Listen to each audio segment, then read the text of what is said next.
Now, how about them damn Celtics? And we are back with another episode of How About Them Celtics. Sam and I are here recording Wednesday, July 23rd. Back from Summer League, back to somewhat of a normal schedule, and ready to roll. How you doing, Sam? Doing good.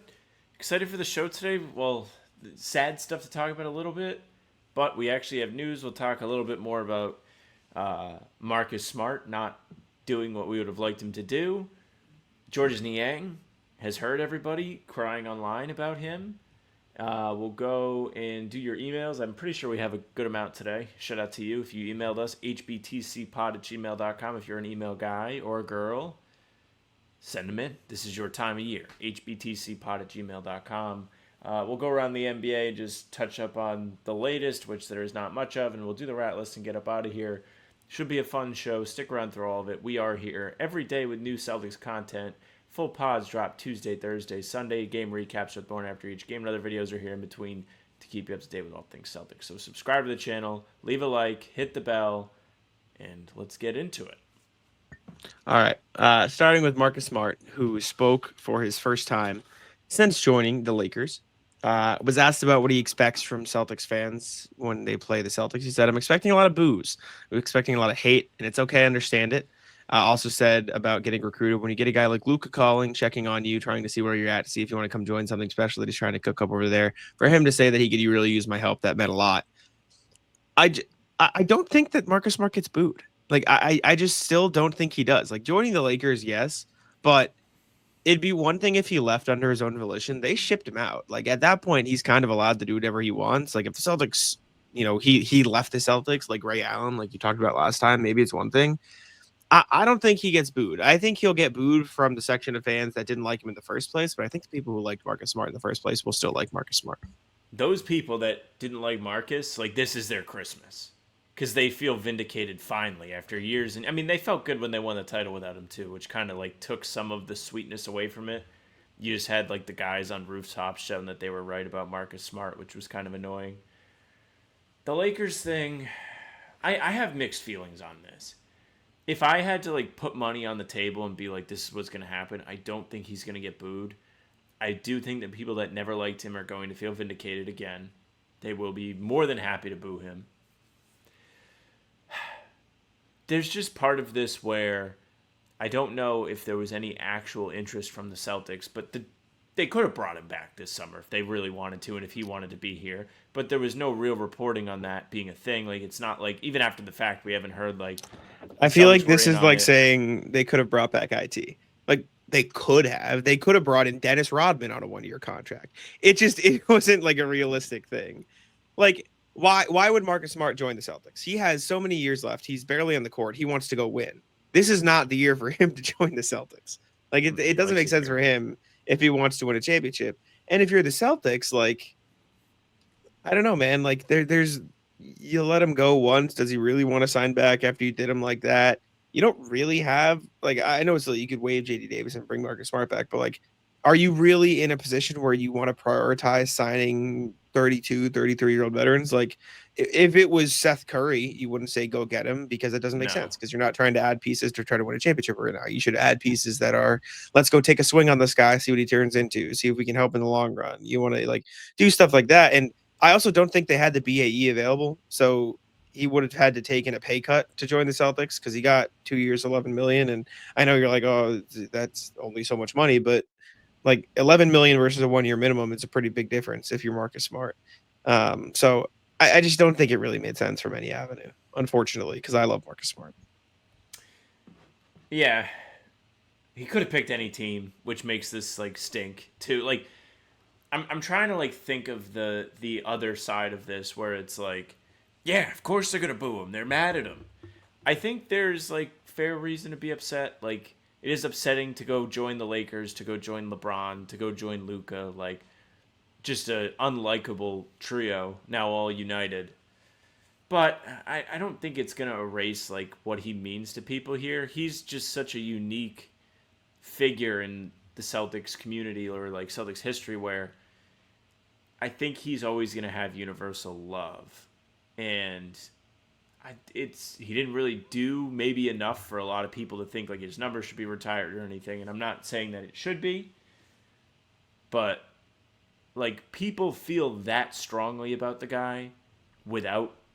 I mean, he was part of sustained success here. Like they went on deep playoff runs. They made the finals. They made the Eastern Conference Finals several times when he was a part of those teams, and he always busted his ass. So people just respect that. I think the reception will probably be muted happiness. Like I don't think it will be as like much of an outpouring. That's like my guess. I think it's going to be the 50-50. I think people will cheer him if they love him. People will boo him if they hate him. I think it'll be the same, like, as if he came back with the Nuggets or the Warriors. Like, people who always hated Marcus Smart were probably going to boo Marcus Smart. Like, that's just how they are now. They just have more of a reason to. But I think it'll be pretty 50-50. I get it. Like, listen, him talking about, like, oh, when you get a guy like Luka calling, blah, blah, blah. Like, the Lakers want to win a championship. I think the West is too stacked. I don't think they'll get there. Like, they're not my top tier in the West. But you have LeBron James, you have Luka Doncic, you'll probably give yourself a good chance. Like, that's just kind of how it works. So you got two stars like that. If Marcus Smart wants to go help a team win a championship, they could use his skill set. They need defense. They need perimeter play. They need an extra playmaker off the bench. Like, he kind of fits in perfectly with what they might want on that side of the ball, or on both sides of the ball, I should say. Like, I get it. They had the BAE to give him. They had $5 million a year to give him. They had the playing time to give him. They had all of these things. And like, it sucks that if you're a Celtics fan, you love Marcus Smart, he's going to sign with the Lakers, who you don't like, and Luka, who you don't like, and LeBron, who you don't like. But if you're Marcus Smart, the player, and you're looking for the best possible position for you to earn playing time, earn a little bit of money, and play for a championship, you found it. And if I'm Marcus Smart, I'm thinking of me, and that's kind of all that matters. He joined like one of the three teams probably that you just can't root for him, which sucks. Because like when you're in a year like the Celtics are about to be in, like the Celtics may be middle of the pack competitive in the East. Like the East is bad. They could finish in maybe a playoff seed if you get lucky, or like guys overachieve, things like that. I saw Jake Eisenberg on Twitter arguing with someone that like Peyton Pritchard had similar stats last year to what Brunson had when he was in Dallas before he joined the Knicks, and like had more opportunity and everything. Like, sure, if Peyton Pritchard like takes a massive leap and becomes this all league level player, yeah, I guess they could really be a threat even without Tatum. But the reality is it's probably not going to be that fun of a season. And when you are in that position, having all of like the former Celtics sprinkled around the league that you can root for makes it a little bit more fun. Like the last time Boston was really in this spot was, I guess, 2021, but really like 2013-14 after they trade Pierce and Garnett, and people could kind of vicariously live through the Nets and be like, okay, like, yeah, the Celtics are bad, but I sure would like to see the Nets do well in the playoffs. Or like they lose in the first round of Cleveland in 2015 and Pierce is doing stuff on the Wizards, and it was like, this rocks. Like, yeah, go Wizards. If Marcus, I mean, even when he was on the Grizzlies, they had a really weird down year and they end up in the lottery and he wasn't healthy. But like, had he been healthy, like, yeah, people here would have been rooting for Memphis. Absolutely. Next year, you're going to have people rooting for San Antonio a little bit for Luke, probably supporting Drew in Portland, KP in Atlanta, unless Atlanta does something to royally piss everybody off, which is possible. Marcus, not going to be one of the guys people are rooting for. Nope. Golden State. I'll root for Golden State if Al ever signs there, if he decides to. But yeah, fair enough. All right, next thing, George Niang spoke about the reception he's gotten since joining the Celtics, which has not been too kind. George Niang has not been a fan favorite since the Celtics traded Kristaps Porzingis for him in that trade. He said, "I'm a Boston kid." He said this on the OG's pod with Udonis Haslem, Mike Miller. "I'm a Boston kid, and then I get traded for Kristaps Porzingis. You know how tough Boston fans are. They don't give a shit if I'm from Boston or not. They're like, you just took our unicorn and replaced him with the minivan. Get the fuck out of here." Okay, obviously JT is out, but Boston has done a really good job of staying of when guys miss games. It's their culture. It's who they are. It's like, okay, George, how do you maximize what you have to help them win games? You don't want to be in Boston losing, that's for sure. And then also, what can I do this summer? Can I come in the best shape that I'm, and then also mentor, teach, and also learn because they've won championships? How can I dial all that into one and try to win each day? The craziest thing to me is I've still seen people on Twitter being like, "Oh, this guy, he doesn't bring winning basketball. He's just a loser." And I'm like, you just told on yourself. Like, actually, he's the opposite. You literally just told the entire world, "Hey guys, I don't watch or follow basketball at all. I just like complaining on the internet." I'm not saying George Niang is going to come in and be like a 20 point per game or this crazy world beater, and it's going to completely alter the course of everything. He's not even going to come close to replacing an injured Kristaps, but he's a fine role player. And the Celtics didn't make this trade to get George Niang. People like they made this trade to shed $22 million of salary. And that sucks that's the reality we have to live in and we have to understand, but don't take it out on George Niang. People need to start being #nice to Niang. We're going to get it going. Well, by the time pregame starts this year, we will have a graphic on the screen that says "Be nice to Niang." Listen, George Niang is like a massive. He's like what collateral in this whole situation is the word. The Porzingis thing, like having to give up Porzingis just because the league is bullying teams into not spending money sucks. Being the guy that has to come back in that trade also sucks because you already have like that stink on you. It's like, oh yeah, you're the guy that they got back for. I mean, Porzingis is now kind of a polarizing figure because of the way everything ended with the illness, and people really feel he wasn't able to stay on the court as much as he should have. People still really love that guy, and to be the replacement sucks. To be the guy that grabbed Jalen's leg that everybody was so devastatedly upset about is tough. Good for Niang, though. He seems like he's taking it on the chin. He's making light of it. I wrote about it. He's ready to come in and compete. He looks like he's in great shape. Those pictures of him and Jalen at the Connecticut Sun game, he looks slim. Maybe he needed the motivation to play for the local team to really maximize his NBA potential. By the way, George Niang coming off a career high 9.9 points a game last year. His stint with the Hawks, he averaged 12. He was really good. I think he has real potential to be a winning player with the Celtics. He is, per StatMuse, as they so aptly tweeted when the Porzingis trade happened, the winningest player in this decade, 277 wins. Tatum close behind with 268. I think he was not like an accidental player that they got back in this trade. Like, he plays his ass off on defense. He may not be athletically gifted enough to be an elite defender, but he's certainly going to be a pest. And he is an elite shooter. You've mentioned on the pod before. I've mentioned it before. Several people have touched on it. 40% almost every season. What more can you ask for from a guy that's probably going to be a role player for you? And maybe you get lucky. Maybe he sticks around past this year. He's going to be a free agent. Maybe he likes being at home. Yeah, I have no problem with George Niang. I don't know how much I want to see him play, depending on how the team goes. Like, I kind of rather see. Whoa, just you're like changing.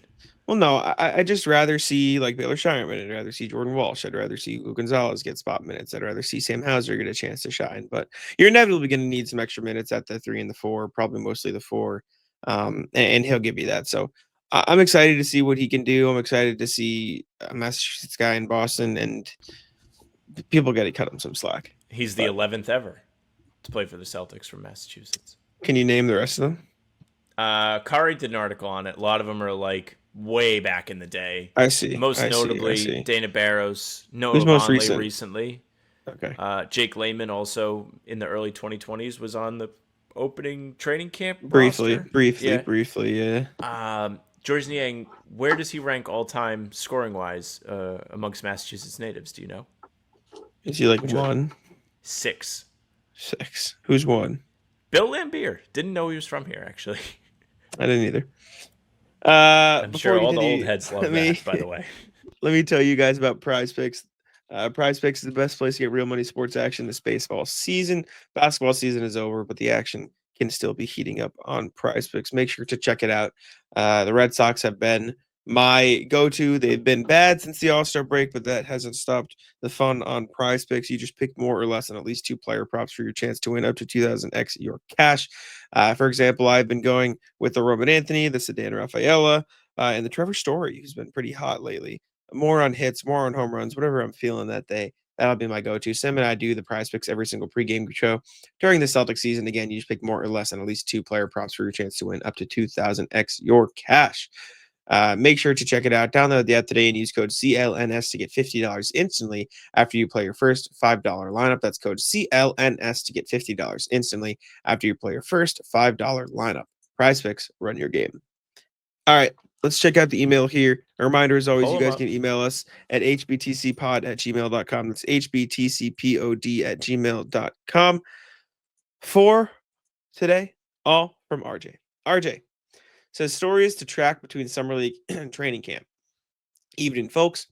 Well, NBA hibernation is upon us. Time to dial into the WNBA like I've been promising I would do, and also keep my eyes for real information on the following fronts. Before I continue, did you watch any of the clips from WNBA All-Star Weekend on Twitter? I saw Are you all the familiar? players wear the shirts. No. So Stud Buds, it's Courtney Williams, and I'm blanking on the other one right now. I always forget.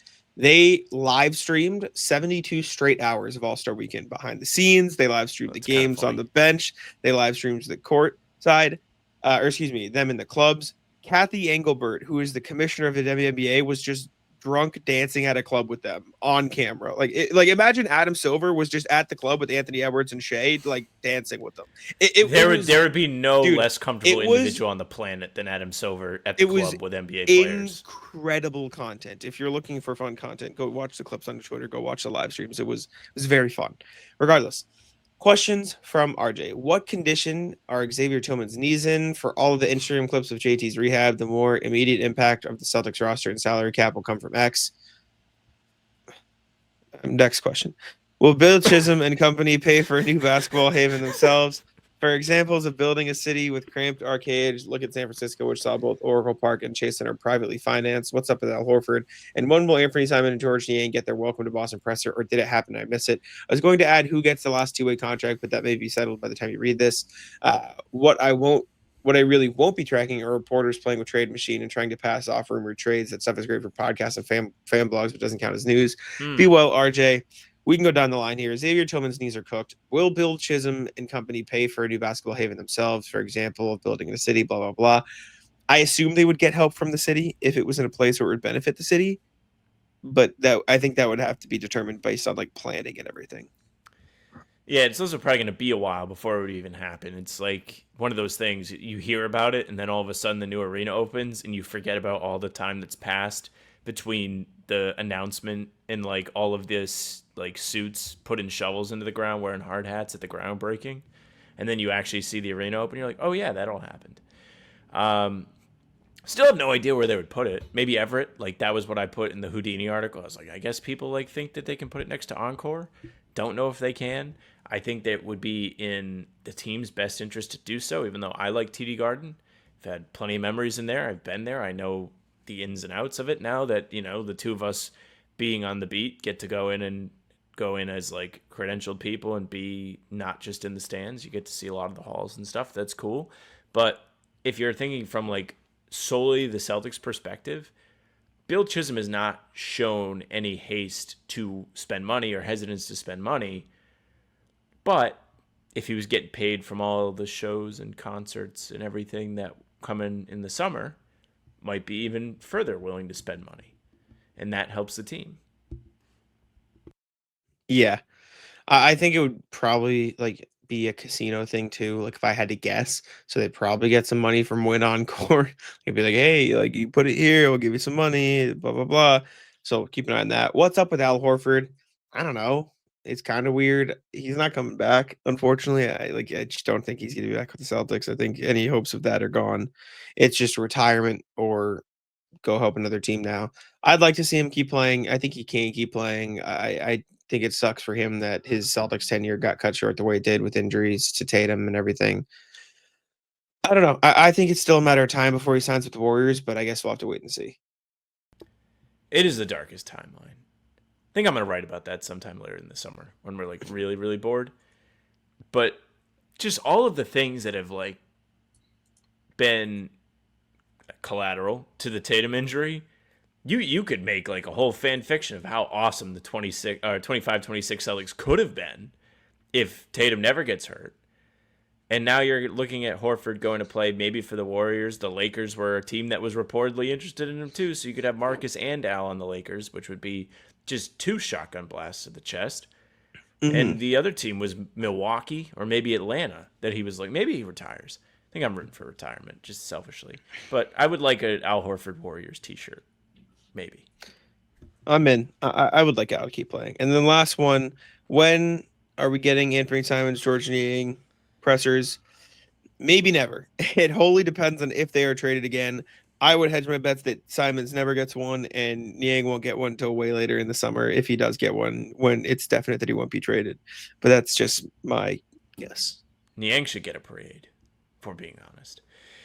I think it certainly opens the door for questions that there haven't been pressers yet, especially with Simons.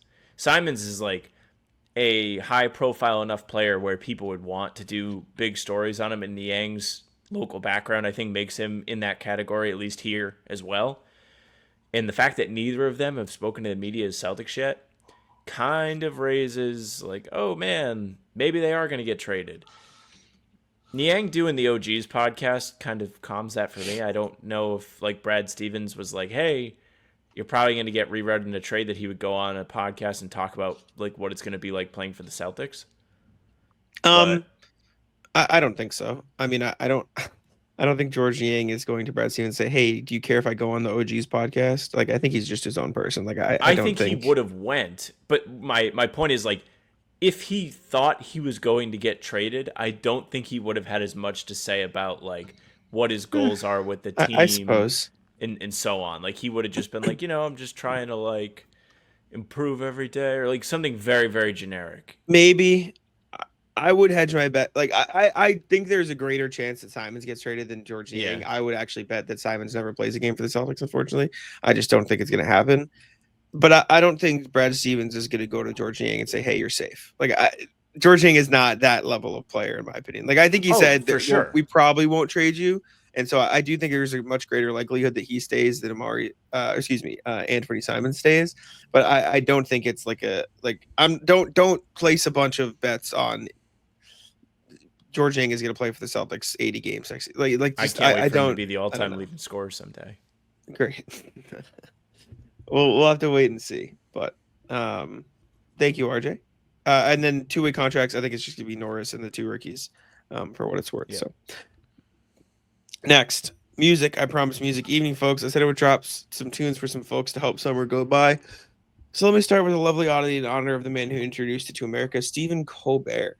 Back big when he did, big week. Shout out Stephen Colbert. Back when we did the Colbert Report, he had a Swedish swing hop band Movits on the show. It's got a catchy sound with its syncopation and horns, and the lyrics add to the percussion, even though I have no idea what they mean. This is Fel de Av Garden from their 2008 debut album. Apple Knicker Jazz. I can't say that word. Be well and enjoy and be well, RJ. And then this is the song from Movits. Oh, here we go.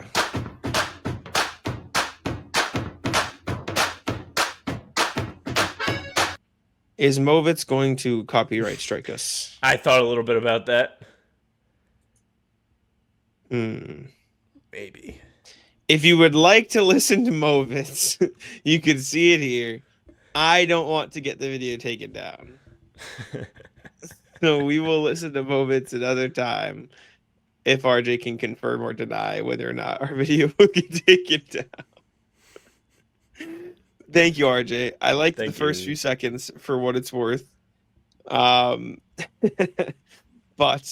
just in case.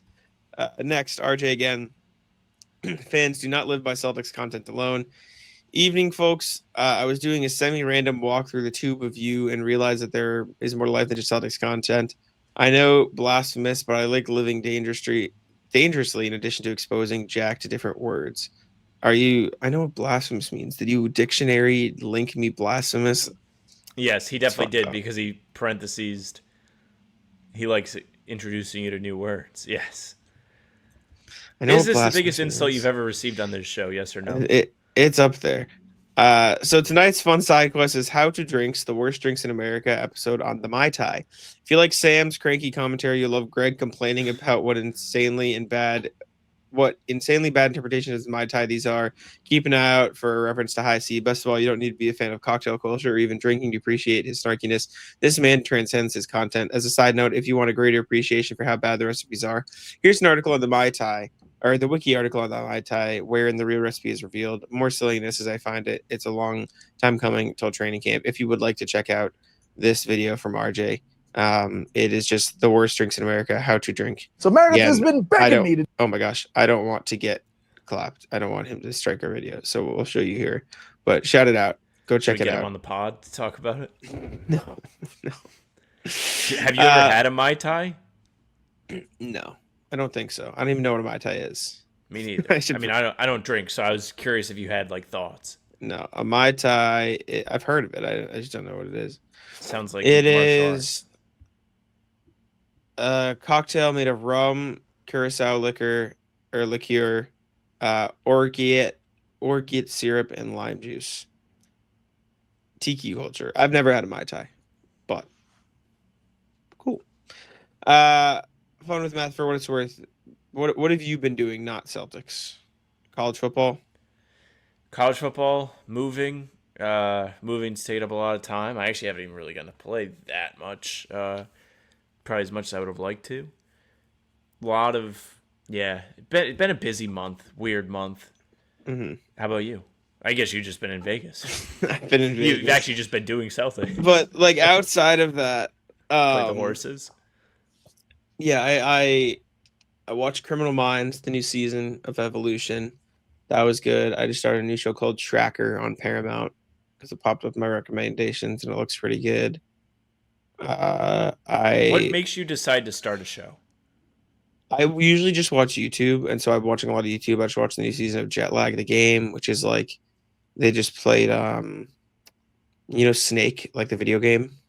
Like the one where you got to eat the dots? Mm-hmm. Yeah, they played that across South Korea. Like they did it on train lines and they had to chase each other, and whoever created the longest road. How are you possibly going to make fun of that? I'm not making fun of it. I'm just like, that's crazy. That's the laugh you do when you're about to mock something. No. I'm not going to make fun of it. I've done enough shows with you. Yeah, that's fair. It's fair reaction. So I just finished the new season of Jet Lag. That was good. And now I'm watching Tracker. When I start a new show, I usually don't watch shows, but I've watched Criminal Minds like for years and years. So I watched that, and then Tracker popped up in like my little like next watch thing, and I was like, oh, that looks pretty good. And so I just watched it. New I started playing Dexter dropping. I know. I feel like I'm so far removed from Dexter that I have to rewatch so much that I'm hesitant to just jump in. I started playing Balatro. Are you familiar? No, what is that? It's like you know what a roguelike game is? No. It's like you get cards, you beat one boss, then you beat the next one, you beat the next one. It's like that with like poker hands, but then you can like level up cards. You can do like this card gives you multis. It's hard to explain, but it's fun. I've been playing the last like couple nights. Do you still do the card break simulator? No, I haven't played that in a long time. Okay. That was fun though. But yeah, that's what I've been doing. Thank you, RJ. Last email. Tyler the Creator too. Yes. Guys on a tour just put out an album. Shout out. Good for Tyler. Put LeBron in the music video though. I don't like that. Jump scare. Yikes. RJ, fun with math morning, folks. With the departure of so many top-level players, a lot of Celtics fans are looking longingly at the draft and dreaming of tanking and number one picks. So let's throw harsh, cold water of math in those dreams. The last time the team moved a wealth of talent was summer 2013 when KG Pierce and Jason Terry got sent to the Nets. They left the Celtics with a top 8 rotation based on minutes of played of Jeff Green, Brandon Bass, Jared Sullinger, Avery Bradley, Gerald Wallace, Kelly Olynyk, and Chris Humphries, and Jordan Crawford, Rondo would have made the cut, but he was traded mid-year to Dallas. It was a rough squad for first-year coach Brad Stevens to greet the NBA with, I think. And the result was a squad that won 16 games fewer than the year before to close out 25-57 for the fifth worst record in the league. Last year, the Celtics won 61 games, and while the roster has been reduced by Drew, KP, Al, Luke, and JT, it still leaves behind multiple players who contributed to the championship run 2 years ago. But let's assume for a moment the Celtics slip a similar 16 games in the standings this year. That would leave them with a record of 45-37, or fifth in last year's standings, and still a solid playoff team. For them to get into the draft range, they're looking at losing 32 more games and finishing with a record south of Toronto's at 29-53. At this point, I think the Celtics are more likely to make the playoffs than the lottery. Be well, RJ. This is what I've been saying all summer. I think the NBA is also like a lot better than it was in 2013-14. So But I also think the bottom tier teams are also a lot worse. Like I think it's harsher ends. Like I think it was a lot evener, yeah, more even back in the day. I think it's just a lot of really good teams and a lot of really bad teams nowadays because teams either want to make a championship push or they want to tank. it's true. I'm trying to think like I don't want to mitigate what Missoula's done, but like it is going to be a big year for him too. Where like the thing about Stevens is like Stevens' identity as a head coach was always getting the most out of whatever product was given to him, and he probably overachieved with that first year team as he overachieved in almost every season. So if you didn't have Brad Stevens, that record might also be a little bit worse. And if Missoula isn't able to get the most out of his guys, which he may be able to do quite well, He hasn't really then had the the chance to, record could be yeah. worse than we think too. Yeah, he hasn't really had the chance to prove that. But like, even if you're talking about an even bigger dip than the 16 games, like even if they dip 20 games, it's still 41 wins. Like that's not a tanking season. Like that's not a top 5, top 6, top 8 pick.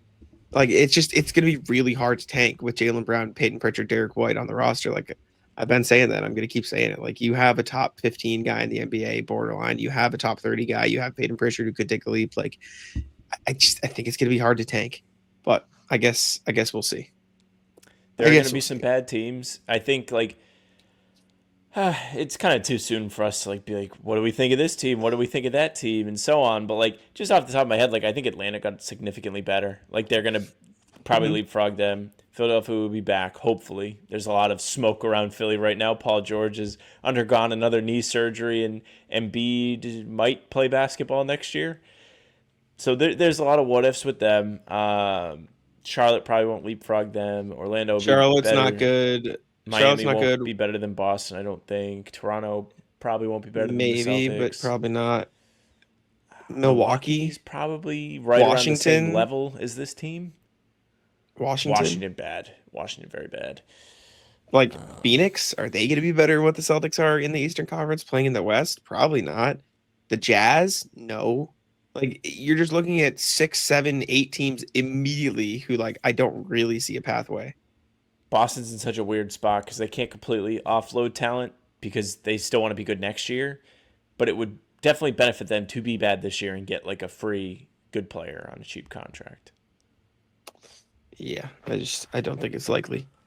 But anyways, we have plenty of time to talk about that. Before we continue, I'm going to tell you guys about CLNS really quickly.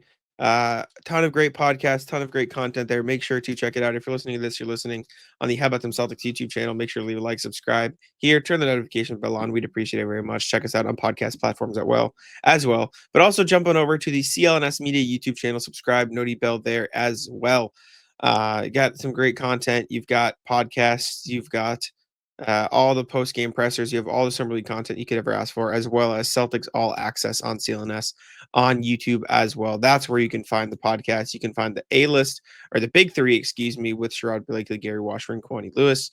You can find the Garden Report with all those guys. You can find You Got Bossman, Noah Dalzell. First the Floor is a CLNS podcast you can check out. You can check out Dome Theory with Bobby Manning. Plenty of content for you to jump on over and look at.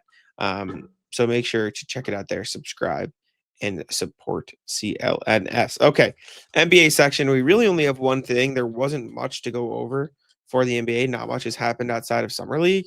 But Chris Paul signed with the Clippers. He signed with the Clippers. Clippers apparently like asked James Harden, like, hey, what is this? How's it work? Because they didn't have the best relationship in Houston. He was like, yeah, let's do it. Chris Paul has already said he might, make this his last year in the NBA. It's likely. Clippers got a good roster now, man. Chris Paul, James Harden, Bradley Beal is their backcourt, John Collins, Derek Jones Jr. Then you got Zubac, Brook Lopez, Chris Dunn on the bench, Bogdanovich on the bench, Nick Batum they signed. Like they've got a very good team. I know King of the Fourth Quarter recently did a video where he's like, what if we put the 2025 Clippers in the Steph Curry era? So like 2015. So probably all those guys as primes. However, they still got a very talented roster heading into next season. And Kawhi. I didn't even mention Kawhi. He's there. He's there. I am a big fan of the Clippers. Every time we talk about him on this show, first thing I talk about, Steve Ballmer, hilarious figure. Always probably like a decibel level too pumped up about the team. But this is maybe the best team they're going to have since he got there, even though they did make the conference finals in 2021. They're projected to be good. They do have a lot of like Brooklyn Nets with the guys that are over the hill energy to them, like where you could be like, how did this team not win more games? Then you remember that they're kind of old and maybe not as good as they once were, like to your point about the King of the Fourth Quarter video. The uniforms deserve it. Good uniforms. Like, they deserve a good team to play in those jerseys. The Wall deserves a good team to root for. One of the most fun ideas in the NBA was them making that fan section exclusive in LA. And I like it. They're a rival to the Lakers. I would like to see an LA playoff series if the Lakers have to make the playoffs. Been rooting for it. Didn't get it last year. Almost did. Yeah. Chris Paul getting to finish his career there is also cool. I want it for Chuck. That's who I want it for, man. The mascot? Yeah, Chuck the Condor. That's like, what does Charles Barkley have to do with this? I want it for Chuck. Chuck might be one of the most ridiculous fucking mascots in the NBA. Why is it a condor? For what? Yeah, they could have like a sick pirate. Pirate? Yeah, Clipper. Like, it's like a ship, so you could have a pirate like as the mascot. Oh yeah, I guess. Yeah, they could have a pirate. You could just have Steve Ballmer be the mascot. They just got a fucking pelican, man. It doesn't make any sense. Why? They should have Steve Ballmer out there dancing with the cheerleaders or doing like the full court shots, or they should have somebody dressed up as Steve Ballmer as the mascot. Wait, there's a mascot of the year award? Why? I'm sure there is. Like, that's like not a no. That's a no joke profession. Chuck the Condor won mascot of the year in 21-22. Let me see. NBA or mascot of the year award. Now I want to know who won this year. Where do I find this? Is it just NBA? Mm-hmm. Yes. Okay. Mascot of the year award NBA. Sorry, now I'm going down a rabbit hole because I'm curious. This is fucking terrifying. This is the first thing that pops up in Google when I search it. It's just the 2020 mascot of the year was the Coyote. Coyote is fucking terrifying. This should not be allowed. That's an terrifying. obscene thing. Okay, it's on the wiki page. Here you go. Mascot of the year. Right here. These current mascots. Okay, so it started in 2005 was Clutch. Okay, can we not? Sorry, thank you. Has Lucky ever won? The Gorilla. Lucky has never won mascot of the year. And you know what? I get it. It's just a guy. He is not a real mascot. It's kind of funny, like, when we go and get dinner at the Garden, sometimes Lucky's in there, but he's not dressed like Lucky. He's just like whatever, like he's in street clothes and his sweats and stuff. And you're like, oh wait, like that was Lucky that I just walked past. I will say Lucky does a lot of impressive stuff, though. Like, the dunks are very impressive. He's like a world class, like he's like one of the best trampoline dunkers in the world. Like, I'm pretty sure he's won competitions doing that.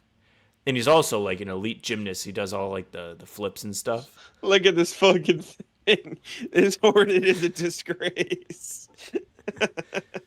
I think they still got him. They still got him around. Charlotte, he's right? Awful. He is terrible. That is a ridiculous mascot. It's kind of funny that all the mascots are always out of shape. Like, they always have like gigantic bellies. You know who the GOAT is? The Stuff. That's the Magic one? Yeah. I think I did a hit piece on Stuff before the playoffs, actually. Oh, that's ridiculous. He rocks. I love Stuff. I think I was like trying to find things to hate about the Magic, like going to the playoff series. You know, Stuff the Magic Dragon rocks. Do you know the bit? Yeah, because the America's Got Talent guy. No, well, it's different. There's a different one. It's Puff the Magic Dragon, is like a song and like a tale. That's what Piff the Magic Dragon is based off of. Oh, you thought it was actually just Piff the whole time? Yeah. Puff the Magic Dragon is like a very famous song. That's what Piff the Magic Dragon is like a joke of. It's like a parody of. And so you know that guy has like a residency in Vegas. I'm sure you know because you were just there. Yeah. Like, there's just ads for him all over the place. I like Piff. Well, Piff the dog died. Poor guy. Wait, the dog? He has a dog that. Yeah. It was part of the act. Yes. Yes. What the fuck? I only knew him by name. I'm not ripping the America's Got Talent episodes. I assumed you'd like seen him once, like since you were referencing him. No. Okay. Would you like to guess who was the person that has introduced me to him throughout my life? Not recently. Ray. It is Ray. Yes. Yeah. He was like, I love Piff the Magic Dragon. This guy's fire. And I was like, okay, man, sure. That track. Congrats to Ray. Shout out Ray. Shout out to him. All right. Ratless, what you got? Rat List is doing meal prep. Very weird. Not used to doing it. So I recently moved away from home. And my girlfriend who I live with is a meal prep person. I am the kind of person that is like, oh, I'm hungry. All right, let me make something. Not, let's make everything for the entire week. And I think you operate the same way because you're like, yeah, I'm making some food quick.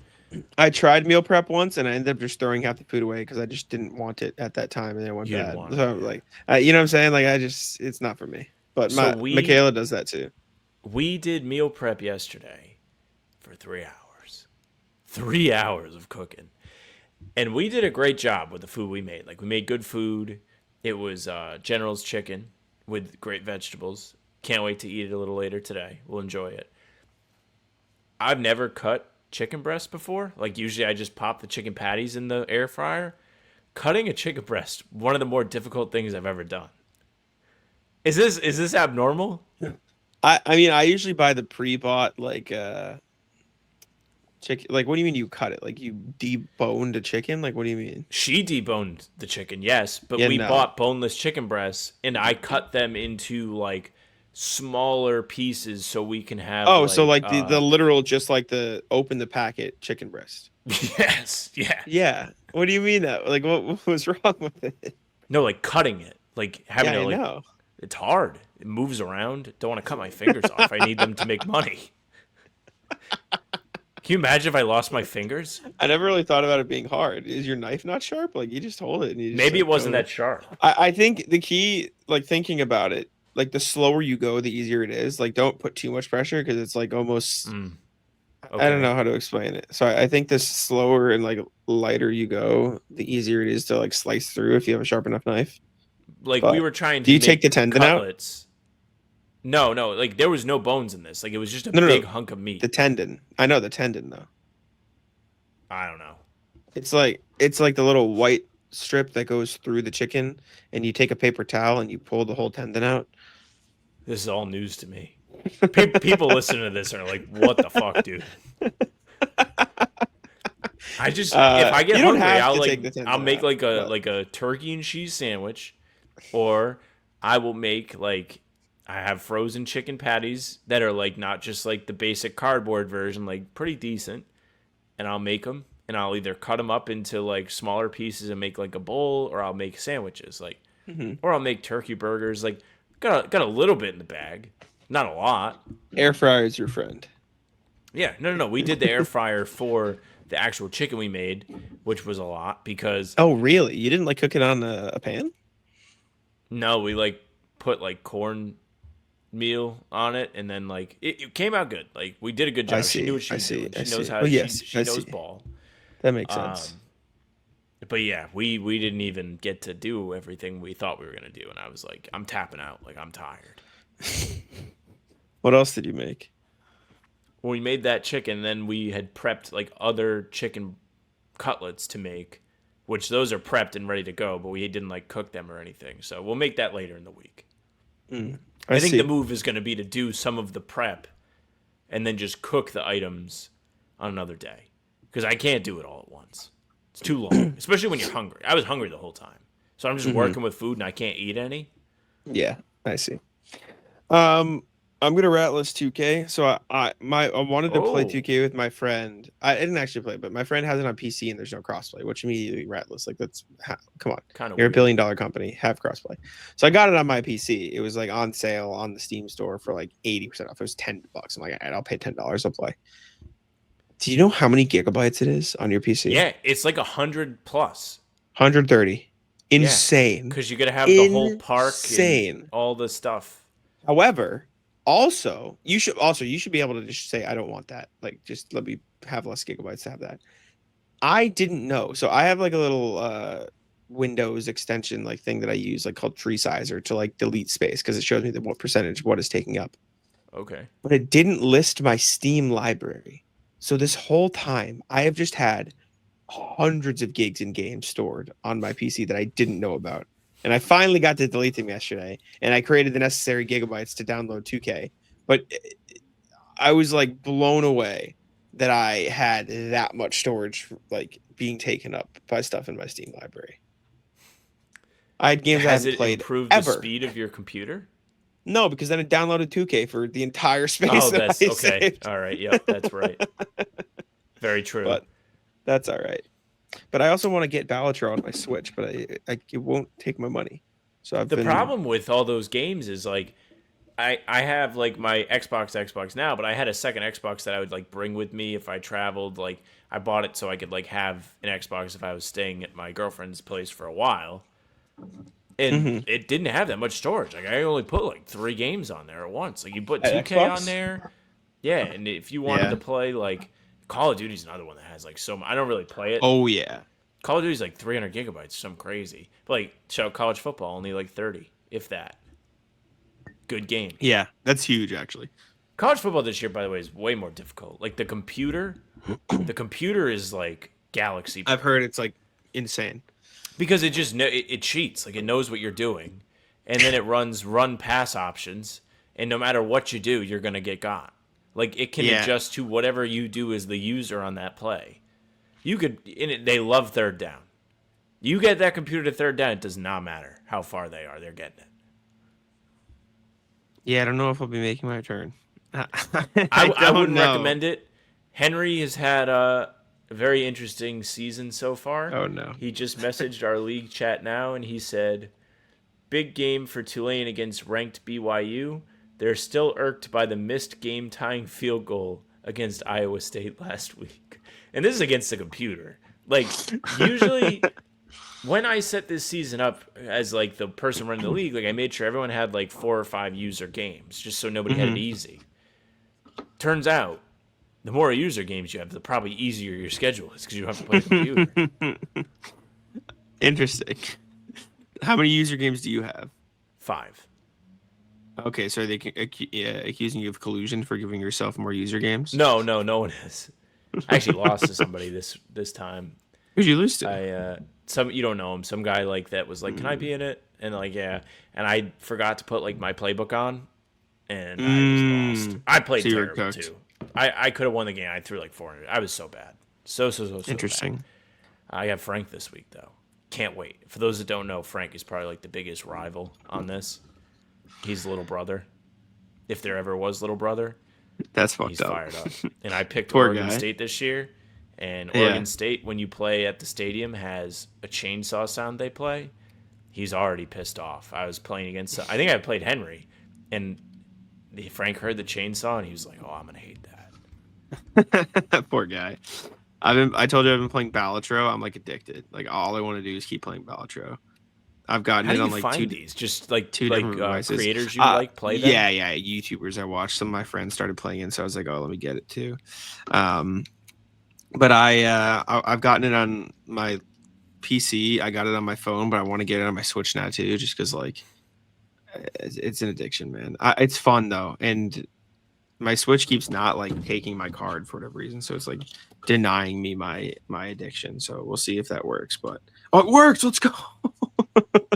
Well, you got it. Real You got time. Yeah, it worked on my in real Switch. time. Live Jack reaction.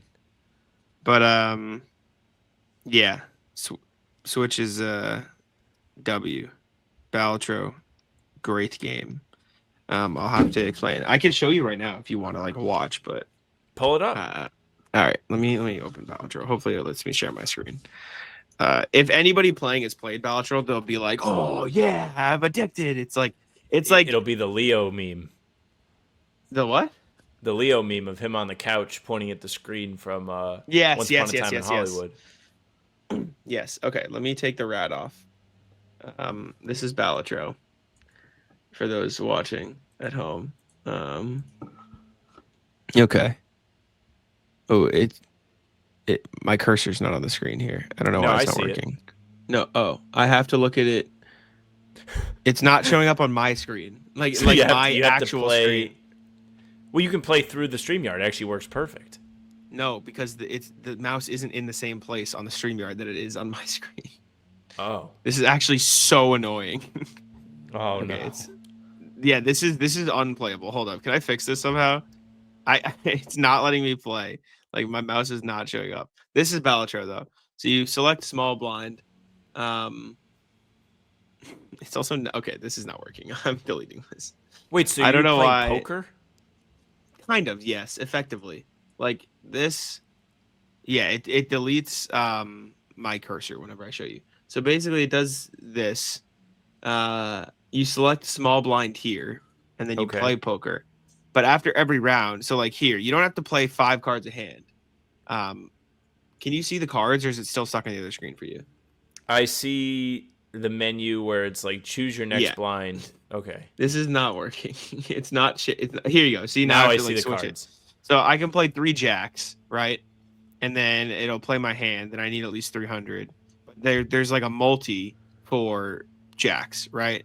Like boom, boom, boom. I get plus 10, plus 10, plus 10. That adds to my 3 there, and then I get the multi for playing a 3 of a kind hand, right? And then I can Yes.